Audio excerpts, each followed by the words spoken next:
చిన్న స్థాయి వ్యక్తులను ఎమ్మెల్యేలను చేస్తే పవన్ కళ్యాణ్ పరువు తీస్తున్నారని అరవ శ్రీధర్ను ఉద్దేశించి సంచలన వ్యాఖ్యలు చేశారు ఎమ్మెల్యే బొలిశెట్టి శ్రీనివాస్.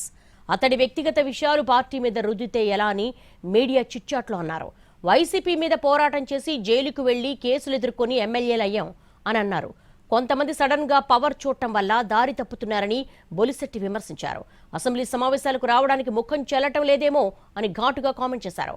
అరవ శ్రీధర్ను అసెంబ్లీకి రావద్దని ఎక్కడా చెప్పలేదని, ప్రభుత్వ కార్యక్రమాలు పార్టీ కార్యక్రమాల్లో మాత్రమే పాల్గొనవద్దని మాత్రమే పార్టీ ఆదేశించిందని అన్నారు బొలిశెట్టి శ్రీనివాస్.